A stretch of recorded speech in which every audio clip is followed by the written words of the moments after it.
श्री सीताराम शिखावस्थी के चैनल में आप सभी का स्वागत है। मैं हूं शिखावस्थी। आज इस वीडियो में हम बात करेंगे चातुर्य मास के विषय में। चातुर्य मास किसे कहते हैं और कब से यह प्रारंभ हो रहा है, चातुर्य मास के दिनों में हमें क्या करना चाहिए, क्या नहीं करना चाहिए। इसके साथ ही हम यह भी जानेंगे कि चातुर्य मास में कुछ खाद्य सामग्री होती हैं जिनका त्याग करना बताया गया है। तो उन वस्तुओं को त्याग करने से शास्त्रों में क्या वर्णन है कि उन वस्तुओं का यदि आप त्याग करते हैं तो उससे आपको क्या पुण्यफल प्राप्त होगा। अगर स्वास्थ्य की दृष्टि से देखा जाए तब भी उन वस्तुओं का त्याग करना आपके लिए महत्वपूर्ण है। साथ ही इन चातुर्य मास में उन वस्तुओं का त्याग करने से भक्ति ज्ञान संचय के लिए भी वह वस्तुएं त्यागना बहुत महत्वपूर्ण है। तो इन सब की जानकारी आज आपको इस वीडियो के माध्यम से प्राप्त होगी। और वीडियो प्रारंभ करने से पहले आप सभी से रिक्वेस्ट है कि वीडियो यदि अच्छा लगे तो वीडियो को लाइक और चैनल को सब्सक्राइब जरूर कीजिए। चातुर्य मास जैसा कि शास्त्रों में वर्णन है कि आषाढ़ मास की एकादशी जो 17 जुलाई दिन बुधवार को है, आषाढ़ मास की देवसैनी एकादशी से भगवान विष्णु क्षीर सागर में शयन के लिए यानी योग निद्रा के लिए वह चले जाते हैं। और फिर कार्तिक मास की शुक्ल पक्ष की देव उठनी एकादशी पर भगवान जागृत होते हैं।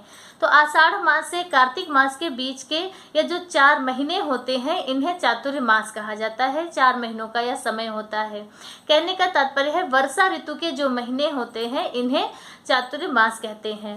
इन चातुर्य मास में भगवान विष्णु जब योग निद्रा में होते हैं तो धरती का पूरा कार्यभार, धरती का पूरा संचालन भगवान भोलेनाथ करते हैं। तो इन दिनों में भगवान भोलेनाथ की विशेष रूप से पूजा अर्चना करनी चाहिए। सावन के महीने में भगवान की पूजा अर्चना होती है। इसके साथ ही जैसे 16 सोमवार का व्रत किया जाता है तो वह भी इन्हीं 4 महीनों में ही पूर्ण होता है।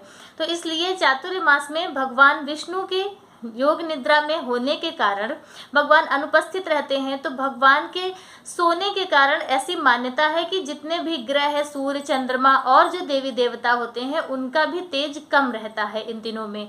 तो इसलिए इन दिनों कोई भी मांगलिक कार्य करने का निषेध है। कोई भी शुभ कार्य, शादी विवाह, मुंडन, जनेऊ, गृह प्रवेश, इस तरह के कोई भी कार्य नहीं करने चाहिए।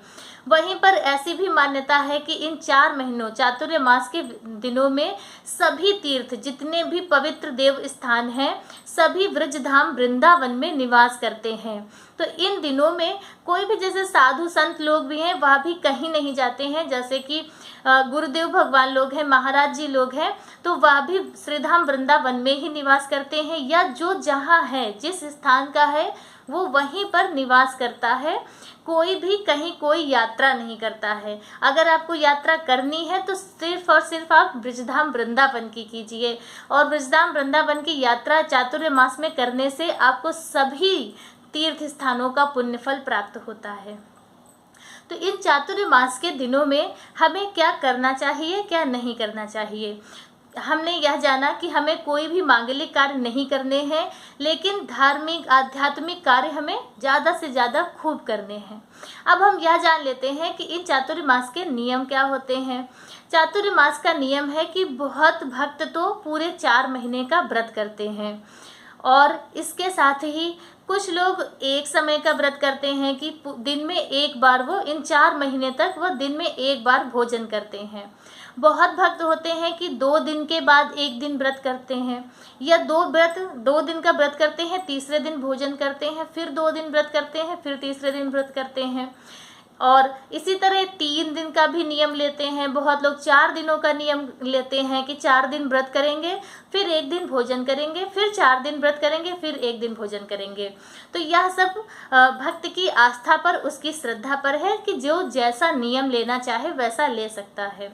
जैसे आज के इस बहुत समय बहुत सबका बिजी रहता है, इतना समय भी नहीं होता, इतना सामर्थ्य भी नहीं है लोगों में कि रोज वह 4 महीने का व्रत कर सकें।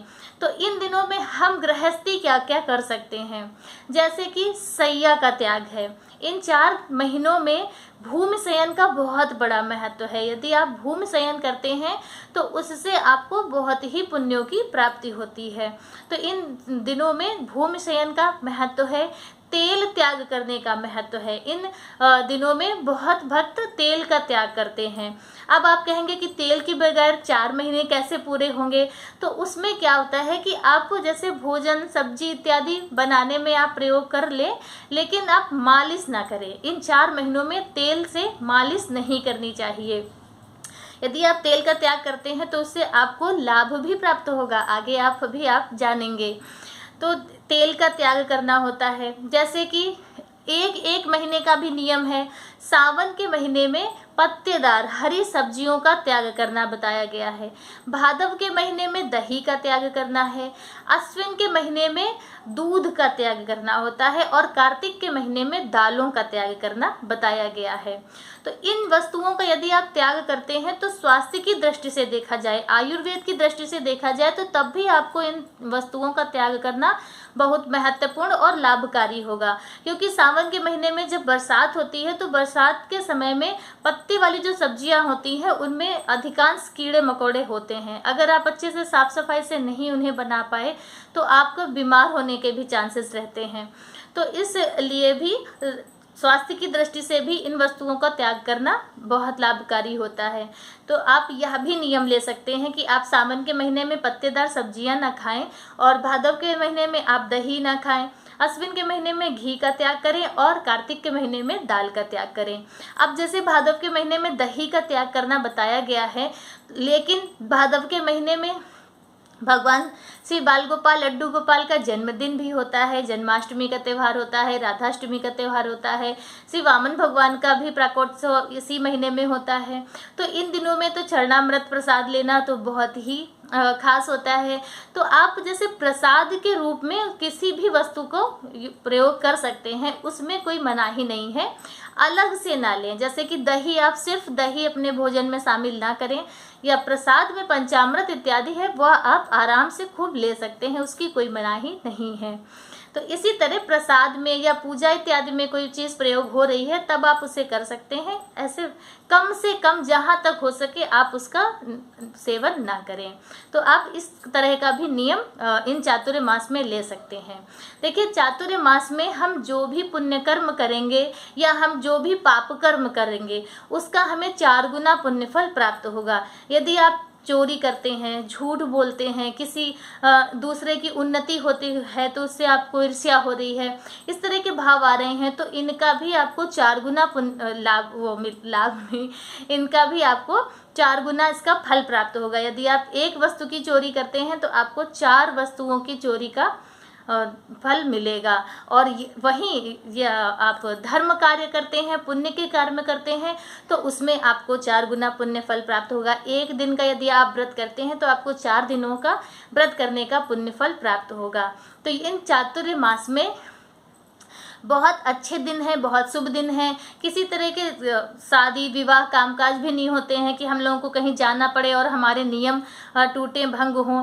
और इन दिनों में देखिए पूजा पाठ से संबंधित बहुत सारे त्यौहार होते हैं। सावन के महीने में पूरे महीने बाबा भोलेनाथ की पूजा अर्चना करते हैं।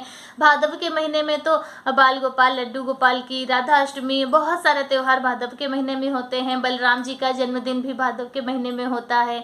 उसी तरह अश्विन के महीने में पितृपक्ष होते हैं, माता भगवती के दिन आते हैं, फिर करवा चौथ आती है, कार्तिक के महीने में दीपावली भी होती है। तो इन दिनों में आप स्वयं देखिए कि कितने सारे तिथि त्यौहार होते हैं, कितनी आध्यात्मिक बिल्कुल यह समय रहता है। तो इसीलिए यह जो 4 महीने के दिन हैं यह बहुत पुण्यमय दिन है। इन दिनों में आप अगर कोई नियम नहीं भी ले रहे हैं तब भी शुद्ध सात्विक भोजन करें, लहसुन प्याज का त्याग करें, और इन दिनों में झूठ ना बोलें, किसी की बुराई चुगली ना करें, और अपना अच्छा सादा जीवन, उच्च विचार वाला अपना जीवन व्यतीत करें। यही बहुत है। अगर आप भक्ति से भगवान का नाम जाप ही करते हैं वह भी इन दिनों में आपको अच्छे पुण्यों की प्राप्ति ही कराएगा। यह जो चातुर्य मास के दिन है या जो 4 महीने के दिन है यह बहुत ही अच्छे और शुभ दिन है, पवित्र दिन है। इन दिनों में आपको ज़्यादा से ज़्यादा आध्यात्मिक और धार्मिक होना है। तो इस तरह से आप इन चातुर्य मास के दिनों का लाभ उठाएं, इनका लाभ प्राप्त करें। अब हम यह जान लेते हैं कि चातुर्मास में कौन सी वस्तु का त्याग करने से हमें क्या पुण्यफल प्राप्त होते हैं। चातुर्मास में कुछ जो वस्तुएं त्याग करनी है वह है गुड़, तेल, दूध, दही, बैंगन, सागपत्र इत्यादि। इन वस्तुओं का त्याग करने से क्या पुण्यफल प्राप्त होता है वह हम अब जानेंगे। गुड़ का त्याग करने से, यदि आप चातुर्मास में गुड़ का सेवन नहीं करते हैं तो आपकी वाणी मधुर होगी, मधुर वाणी प्राप्त होती है गुड़ का त्याग करने से। तेल का त्याग करने से पुत्र पौत्रादि की प्राप्ति होती है। यदि आप इन चातुर्मास में तेल का त्याग करते हैं, जैसे कि नारियल का तेल है या सोयाबीन का तेल जो रिफाइंड ऑयल आता है, इस तरह के तेलों का यदि आप त्याग करते हैं तो इससे वंश वृद्धि होती है, पुत्र पौत्र की प्राप्ति होती है। सरसों का तेल त्याग करने से शत्रुओं का नाश होता है, विरोधी आपके शांत होते हैं, परास्त होते हैं। यदि आप इन चातुर्मास में सरसों का तेल का त्याग करते हैं, इन दिनों में सरसों के तेल की मालिश तो बिल्कुल भूल कर भी नहीं करनी चाहिए। और उसी तरह घी का यदि आप त्याग करते हैं, घी का त्याग करने से सौंदर्य की प्राप्ति होती है, आपकी जो काया है, आपका जो शरीर है वह सुंदर होगा घी का त्याग करने से। उसी तरह है हरे पत्तेदार सब्जियों का यदि आप त्याग करते हैं तो उससे बुद्धि और संतान की प्राप्ति होती है। शाक पत्रों के त्याग करने से, शाक पत्र यानी कि पत्तेदार जो सब्जियां होती हैं उनका त्याग करने से पकवानों की प्राप्ति होती है, आपको अच्छे अच्छे भोजन की प्राप्ति होगी। और दूध दही का यदि आप चातुर्मास में त्याग करते हैं, जैसे भादव के महीने में आप दही का त्याग करेंगे, अश्विन के महीने में आप दूध का त्याग करेंगे, तो यदि आप इस तरह से दूध दही का त्याग करते हैं तो वंश वृद्धि होती है और व्रती को, जो त्याग करेगा उस इंसान को गौलोक की प्राप्ति होती है, जहाँ पर श्री हरि नारायण वास करते हैं, आपको गोलोक की भी प्राप्ति होगी दूध दही का त्याग करने से चातुर्मास में। और यदि व्रती इन चातुर्मास में नमक का त्याग करता है तो उसके संपूर्ण मनोरथ, उसकी सभी मंगल कामनाएं श्री हरि नारायण, श्री भगवान भोलेनाथ पूर्ण करते हैं। तो यदि स्वास्थ्य की दृष्टि से भी इन वस्तुओं का त्याग करना बहुत महत्वपूर्ण है और आध्यात्मिक दृष्टि से भी इन वस्तुओं का यदि आप त्याग करते हैं तो आपको पुण्यों की प्राप्ति भी होगी, आपके वंश वृद्धि होगी, आर्थिक स्थिति आपकी अच्छी होगी, आपकी काया सुंदर होगी, सौंदर्यता आपको प्राप्त होगी। तो इन चातुर्मास में आप कोई ना कोई नियम जरूर लें, बहुत अच्छे बहुत शुभ दिन है या। तो एक बार फिर से हम जान लेते हैं कौन कौन सी वस्तुएं हमें त्याग करनी है। इनमें से ये नहीं कि आप सारी वस्तुओं का त्याग कर दें, आप कोई एक वस्तु जहाँ तक हो सके, जितनी, एक वस्तु, दो वस्तु, तीन वस्तुएं जितनी हो सके आप त्याग करें। साथ ही महीने के अनुसार, जैसे कि सावन के महीने में, भादव के महीने में, अश्विन के महीने में, उस तरह से महीने के अनुसार भी आप वस्तुओं का त्याग कर सकते हैं। गुड़, तेल, दूध, दही, बैंगन, हरी पत्तेदार सब्जियां, दही और घी, सरसों का तेल, नमक, इन वस्तुओं का त्याग निषेध बताया गया है शास्त्रों में। तो यह हुआ चातुर्मास के विषय में जितनी भी जानकारी हमें प्राप्त हुई, हमने आप तक पहुंचाने का पूरा प्रयास किया है। वीडियो मेरा कैसा लगा कमेंट करके ज़रूर बताएं। आप सबके लाइक और कमेंट से हमारा मनोबल बढ़ता है।